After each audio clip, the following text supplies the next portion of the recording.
Hello students, today we are going to study about total internal reflection. इस video में हम total internal reflection के विषय में जानेंगे और इसका एप्लीकेशन क्या है इसके विषय में जानेंगे। तो first I would like to introduce total internal reflection. As we know that when a ray of light passes from dense medium to rare medium, it bent away from the normal. जब light रे किसी dense medium से rare medium में जाती है तो वह normal से दूर हट जाती है. As the angle of incidence increases, angle of refraction also increases. ये आपका एंगल ऑफ इंसिडेंस है, तो एंगल ऑफ रिफ्रैक्शन ये है. जैसे जैसे एंगल ऑफ इंसिडेंस को आप बढ़ाते हो, एंगल ऑफ रिफ्रैक्शन भी बढ़ता जाता है. फॉर ये particular value of angle of incidence, angle of refraction becomes 90 degree. एक पार्टिकुलर वैल्यू के लिए, एक पार्टिकुलर एंगल ऑफ इंसिडेंस के लिए एंगल ऑफ रिफ्रैक्शन 90 डिग्री हो जाता है. This angle is known as critical angle.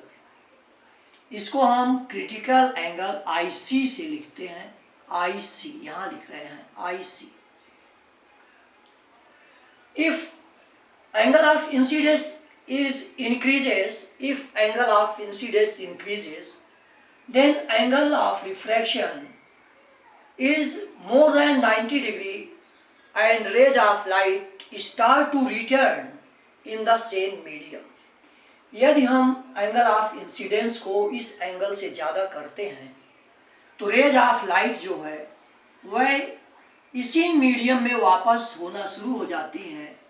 And this phenomena is known as total internal reflection. Total internal reflection की डिफिनीशन हम कैसे लिखेंगे? When the angle of incidence is more than the critical angle, the rays of light start to return in the same medium. This phenomena is known as total internal reflection. तो इस तरह से हमने आपको बताया, आप इसको हिंदी में एक्सप्लेन कर रहे हैं कि जब लाइट रेज किसी डेंस मीडियम से रेयर मीडियम में जाती हैं तो नॉर्मल से दूर हट जाती हैं.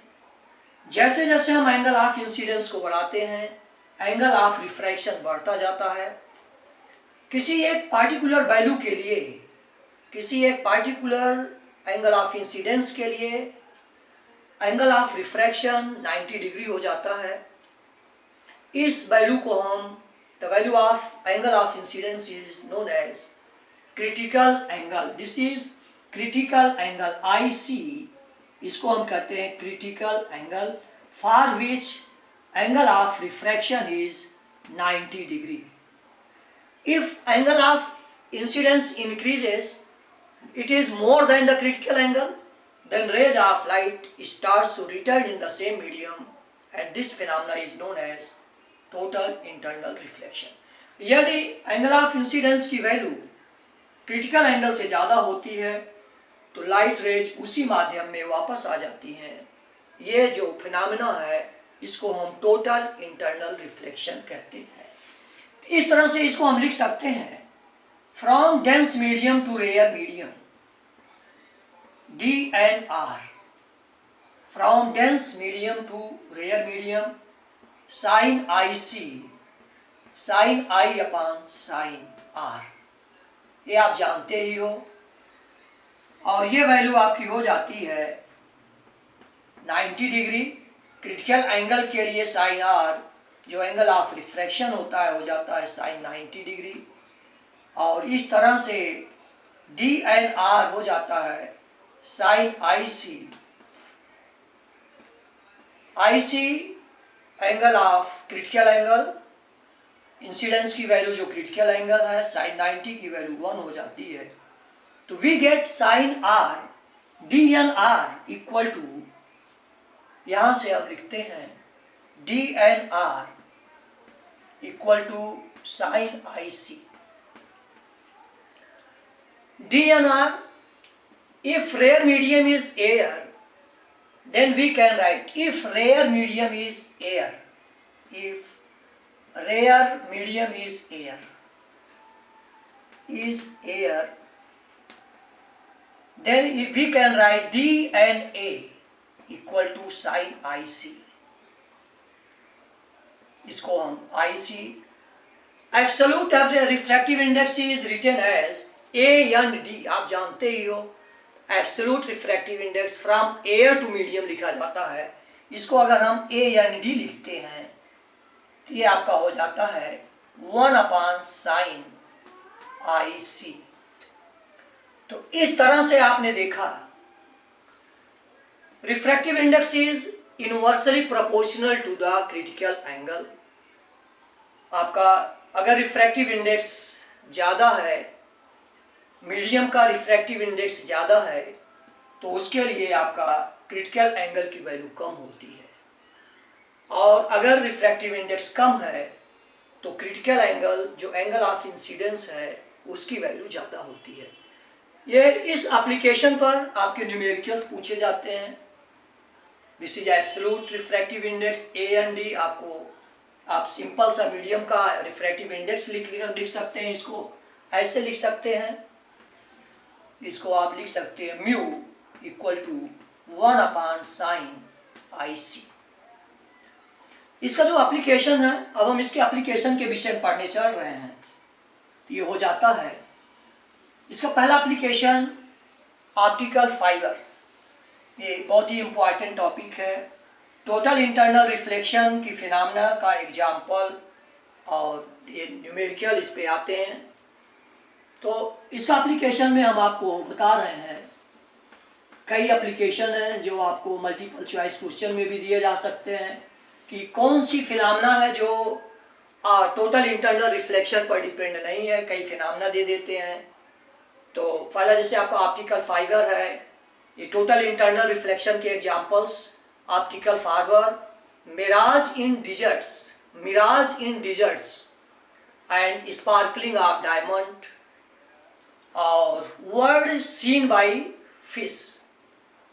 जो फिश है वो पानी में से वर्ल्ड को कैसे देखती है, ये भी एक एग्जाम्पल है. ये 3-4 एग्जाम्पल आपको बताए गए, जिसमें से हम आपको ऑप्टिकल फाइबर के विषय में बताने जा रहे हैं. तो optical fibre is a device which is used to transmit light signals from one place to another place. It is based on the phenomena of total internal reflection. Optical fibre एक ऐसी डिवाइस है जो light signals को एक place से दूसरे place पर भेजने के लिए किया जाता है. ये टोटल इंटरनल रिफ्लेक्शन पर बेस्ड होती है. It is a thin pipe of diameter 1.10⁻⁻⁴ metre. यह एक थिन लॉन्ग पाइप होती है जिसका डायमीटर जो है वो 10⁻⁻⁴ मीटर होता है.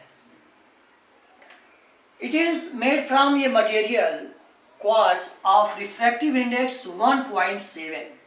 ये क्वार्ट्ज की बनी होती है जिसका रिफ्रैक्टिव इंडेक्स 1.7 होता है. Coated with another material of refractive index less than 1.7 और it is approximate 1.5. ये एक ऐसे मटेरियल से इसकी कोटिंग कर दी जाती है जिसका रिफ्रैक्टिव इंडेक्स 1.5 होता है. तो इस तरह से optical fibre is made of a material of quartz whose refractive index is 1.7, coated with another material of less refractive index 1.5. When ray of light incident on the quartz, इसकी coating है, pipe की coating 1.5 से है. Light passes from 1.7 to 1.5. dense medium to rare medium, total internal reflection takes place and it returns in the same medium. ये dense medium से rare में जाती है और इसके लिए जो है टोटल इंटरनल रिफ्लेक्शन की घटना होती है और सामने वाली वॉल से टकराने के बाद यहाँ पर भी ये 1.7 से 1.5 के बीच में जाती है, मीडियम में जाती है। फिर इसका टोटल इंटरनल रिफ्लेक्शन होता है, इस मीडियम में आती है। इस तरह से multi reflection takes place and ray of light transmitted to another end without loss of energy. इसको आप हिंदी में देखिए। ऑप्टिकल फाइबर एक ऐसी डिवाइस है जिसका उपयोग लाइट सिग्नल भेजने में किया जाता है। यह एक 10 की पावर -4 थिन पाइप होती है जिसका डायमीटर 10 की पावर 4 मीटर होता है।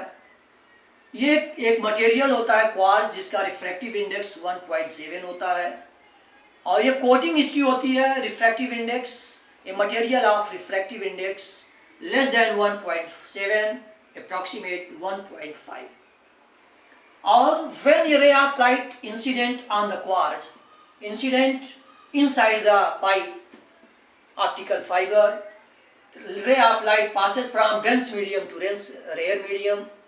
As a result of this, total internal reflection takes place and the rays of light incident on the opposite face, opposite walls of the optical fiber, and also total internal reflection takes place.